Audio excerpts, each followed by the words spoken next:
ہوتی ہے، ہم سب کا یہ دل چاہتا ہے، یقیناً پوری امت مسلمہ کا یہ دل چاہتا ہے کہ ہم ہر سال حج کے لیے روانہ ہوں، مگر ہم اس سال اگر حج نہیں کر سکتے تو ان کا حج کا ذکر کر کے ہم اپنی حسرت، اپنے دل کو سکون پہنچا سکتے ہیں۔ کسی نے کہا تھا کہ تیرا آستان جو نہ مل سکا تیری راہ گزر پہ جبیں سہی، تیرا آستان جو نہ مل سکا تیری راہ گزر پہ جبیں سہی، ہمیں سجدہ کرنے سے کام ہے، جو وہاں نہیں تو یہیں سہی۔ اگر ہم وہاں نہیں چل سکتے تو یہاں ہی ذکر خیر کر کے اپنے دلوں کو سکون اور اطمینان پہنچا سکتے ہیں۔ حضرت ذی وقار آقا کائنات صلی اللہ علیہ وسلم کی ایک حدیث پاک ہے، مسند بزار میں یہ حدیث موجود ہے۔ آقا فرماتے ہیں جو شخص حج کے لیے روانہ ہوتا ہے اللہ تعالیٰ ہر قدم کے بدلے اسے نیکیاں بھی دیتا ہے اور ہر قدم کے بدلے اس کے گناہ بھی معاف فرما دیتا ہے۔ یہ اتنی بڑی حج کی فضیلت ہے، تو اس کی فضیلت ایک الگ عنوان ہے، مگر حج جو ہمیں پیغام دیتا ہے اس پیغام کی طرف ذرا نظر دوڑاتے ہیں کہ حج ہمیں ہر سال کیا پیغام دے کے جاتا ہے۔ گرامی المرتبہ یاد رکھیں کہ حج حبیب اللہ کی اداؤں اور خلیل اللہ کی دعاؤں اور ذبیح اللہ کی وفاؤں کا نام ہے کہ حج ہم کرتے ہیں تو کہیں خلیل اللہ کی دعا نظر آتی ہے ربنا وابعث فیہم رسولا، اور کہیں ذبیح اللہ کی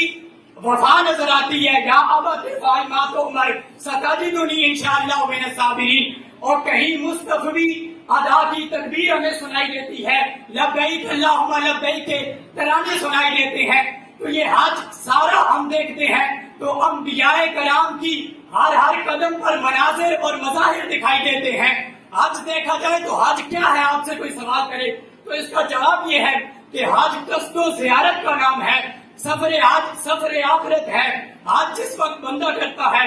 اللہ حکم دیتا ہے بندے کو، قدرت کی منشا یہ ہوتی ہے کہ پہلے میری بارگاہ میں آنے کا خالص قصد کرو، خالص ارادہ کرو، اس کے بعد دنیاوی تعلقات ختم کرو، لباس کفن پہنو۔ جب تم لباس کفن پہن کے دنیاوی تعلقات ختم کر کے میری بارگاہ میں آؤ گے عاجزی اختیار کر کے، کیونکہ میری بارگاہ میں آنے کے لیے بہت بڑے سوٹ بوٹ کی ضرورت نہیں ہوتی، میری بارگاہ میں عزت وہ لباس التقویٰ ذالک خیر، عزت تقوی والے لباس کی ہوتی ہے۔ تو اللہ تعالیٰ تقوی والا لباس انسانوں کو، مومنوں کو پہنا کر یہ پیغام دیتا ہے کہ ساری امت مسلمہ کو ایک جگہ جمع کر کے، ایک ہی کلمہ عطا کر کے اور ایک ہی ترانہ دے کر، ایک ہی ادائیں دے کر یہ پیغام دیتا ہے کہ حج کے موقع پر غریب و امیر کا تفاوت نہ رہے، شاہ و گدا کی تمیز باقی نہ رہے، کہ شاہ و گدا بھی ایک ہو جائیں، امیر اور غریب بھی ایک ہو جائیں، اور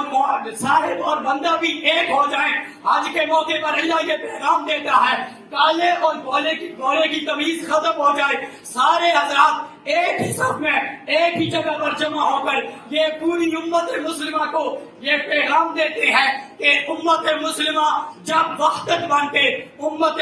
بن کے دنیا کے سامنے آئے گی وہی امت کامیاب ہو سکے گی۔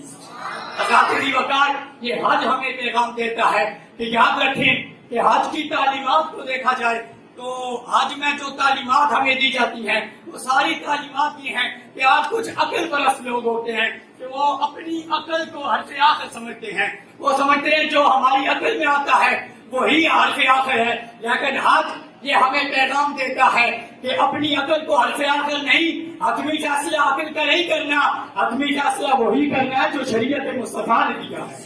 یاد رکھیں حتمی فیصلہ وہی ہے جو شریعت نے دیا ہے۔ تو اس واسطے آج عقل پرستی کو ختم کرتا ہے کہ جو چیز عقل میں آئے اس کو نہیں دیکھنا ہے، لیکن جو شریعت کہتی ہے اس کو کرنا ہے، جو اللہ اور رسول نے حکم دیا وہ کرنا ہے۔ اب آج میں کئی ایسی باتیں ہیں جو ہماری عقل میں نہیں آتی، مثال کے طور پر ایک بے جان پتھروں کو بوسہ دینا،